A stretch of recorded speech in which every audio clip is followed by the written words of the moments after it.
Olá, eu sou Gisele Leite, sou mestre em Direito, mestre em Filosofia e doutora em Direito. Vim aqui tratar sobre os motivos por ser contrário à educação domiciliar.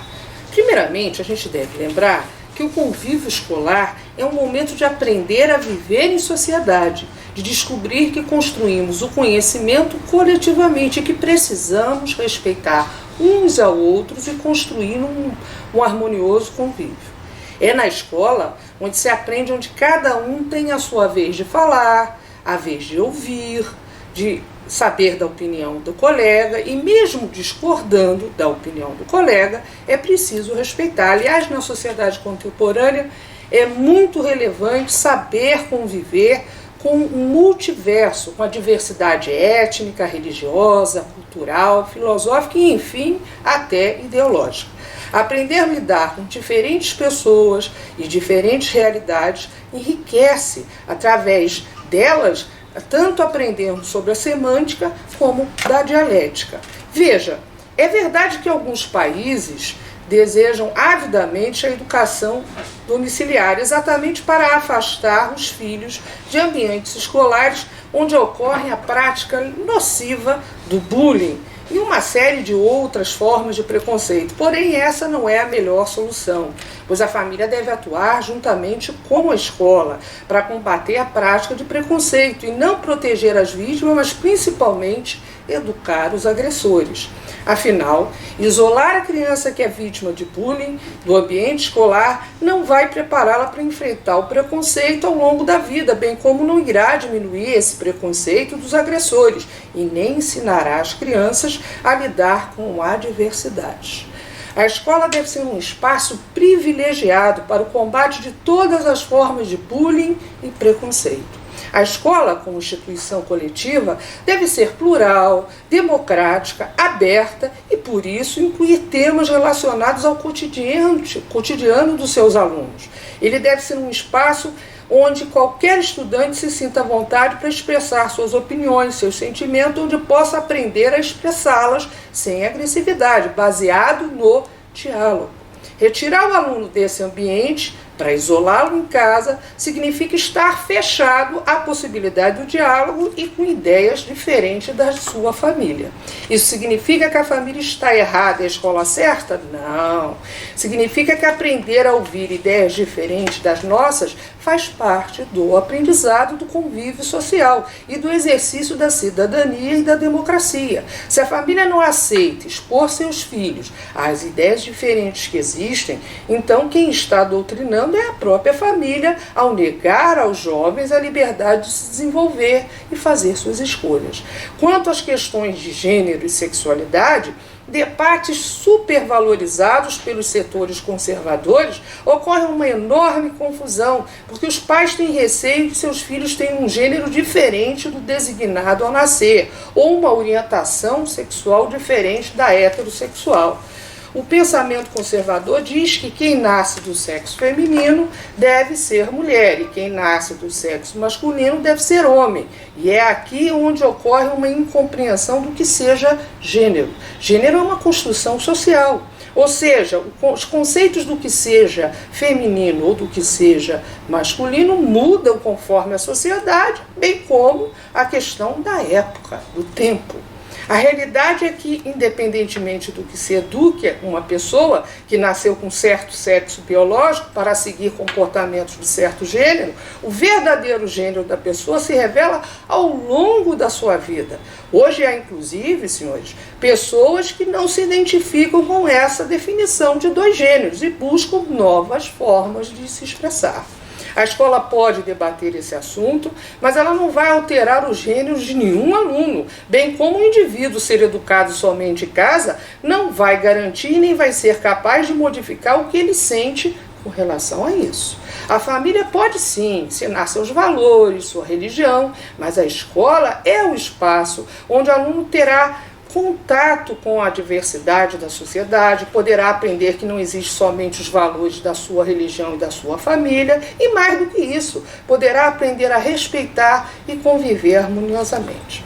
Outro motivo que me faz ser contra a educação domiciliar é que ser alfabetizado não é o suficiente para alfabetizar. Vou falar um exemplo pessoal. Eu sou professora, falei ainda há pouco o meu currículo, que é bastante vasto. Eu dando aula numa faculdade pública, percebi que um certo aluno, não obstante ter acabado de entrar numa faculdade pública, não dominava e não sabia ler corretamente. E eu, como professora, fiquei preocupada com essa situação e tentei auxiliar a aluna superando, separando um tempo após as aulas para tentar ajudá-la na alfabetização. Foi aí que eu descobri que alfabetizar uma pessoa é um processo delicado e que exige muita dedicação e principalmente formação específica. Não era porque eu sou uma professora alfabetizada e uma professora universitária, significa que é o suficiente para eu conhecer e dominar as ferramentas adequadas para alfabetizar alguém. Eu precisava de ter uma formação peculiar própria para isso. Foi a partir daí que eu passei a realmente valorizar muito as professoras da educação do ensino fundamental, da educação infantil e das séries iniciais, que fazem esse processo complexo de dar as bases necessárias ao aprendizado de toda criança. Eu percebi que não basta ser alfabetizado para saber e ter a capacidade de alfabetizar uma criança ou mesmo um adulto. No entanto, a proposta da educação domiciliar coloca os pais, independentemente de sua formação, como plenamente capacitados para fornecer a educação de conteúdos escolares. Sou habilitada e não tenho a arrogância de me considerar capacitada para lecionar e dar a formação necessária para a alfabetização.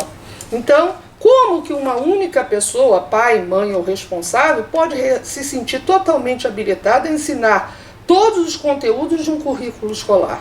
Mas a pergunta que precede é por que os pais querem tirar a responsabilidade das mãos de profissionais preparados para isso, dele ter acesso à educação e um aprendizado de qualidade. Bom, outro motivo que me faz ser contra a educação domiciliar é que essa proposta oculta um certo descaso com a educação pública. Quem são os pais que estão movimentando esse debate? Existe uma associação chamada ANED, Associação Nacional de Educação Domiciliar, que possui cerca de 13 mil pessoas, segundo a página do Facebook.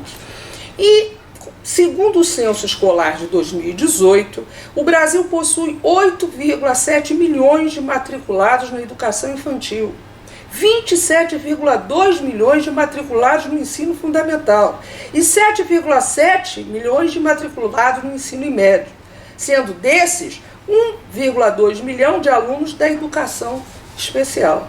O governo Bolsonaro colocou como uma de suas prioridades dos primeiros 100 dias de governo, uma medida que beneficia cerca de 13 mil pessoas e não propôs nenhuma medida que atenda à educação pública que responda a cerca de 43,6 milhões de crianças e adolescentes brasileiros. A medida, conforme a própria ministra Damares, confirma que está sendo levada adiante não pelo Ministério da Educação, mas pelo Ministério dela, porque seria uma demanda das famílias. Um outro argumento da ministra Damares é que em sala de aula o professor perde cerca de 40% do tempo útil para gerenciar a sala de aula. O que ela desconsidera ou desconhece, que isso ocorre porque o descaso com a educação pública coloca um único professor em salas de aula com 40 a 50 crianças, o que torna o ambiente inadequado para o andamento de uma boa aula. Não é à toa que muitas das escolas da rede privada optam por turmas no máximo de 20 alunos, uma quantidade muito mais adequada. Assim, ao invés de propor uma redução de alunos por sala de aulas e aumentar a contratação de professores para suprir a demanda nacional, a ministra considera que o aluno pode ter mais um acompanhamento escolar em casa. A medida provisória para a educação domiciliar pode inicialmente estar atendendo ao interesse de uma parcela ínfima de famílias, mas se torna uma ferramenta perfeita para justificar um desinvestimento na educação pública do Brasil. Cabe aos pais se unirem aos professores e lutarem para que o Estado garanta uma educação pública e gratuita e de qualidade para os seus filhos. Mas não cessam aí os motivos para ser opositor à educação domiciliar. Um grande motivo é a falta de mecanismos de controle. Nós sabemos que no Brasil a educação é regulada pelas diretrizes curriculares para a educação básica, que organizam e articulam o desenvolvimento e avaliação das propostas pedagógicas de todas as redes de ensino existentes no Brasil. Na educação domiciliar, é mais difícil acompanhar, avaliar se a grade básica está sendo seguida e, portanto, se as crianças e adolescentes educadas pela família estão mesmo recebendo as instruções necessárias para o desenvolvimento de competências intelectuais, culturais e sociais. Na maioria dos países onde a prática é legalizada, é sempre aplicada uma avaliação anual dos estudantes educados em casa para garantir que eles estejam mesmo recebendo, pelo menos, o ensino básico. Com relação à legislação, o homeschooling ainda não é propriamente legalizado no Brasil. É o entendimento do Ministério da Educação. É que na modalidade, em tese, fere a Constituição Federal, que define a obrigatoriedade do ensino fundamental e médio como forma de efetivar a garantia do Estado à educação. E nestes moldes, a educação domiciliar vai também violar a Lei de Diretrizes e Bases Educacionais, segundo a qual é dever dos pais e responsáveis matricular as crianças na educação básica a partir dos 4 anos.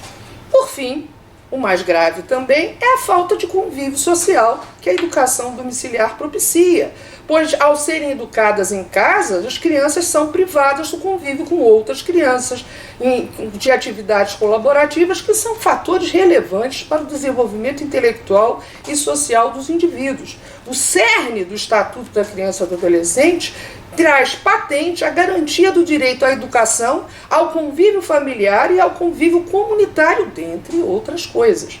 O contra-argumento dos defensores da educação domiciliar é que o convívio social poderia ser estimulado em outros espaços alternativos, como associações desportivas, religiosas, clubes, parques, porém, os opositores argumentam que não há como assegurar que este convívio será estimulado e tampouco assegurar o contato com grupos diversos e a harmonia da convivência.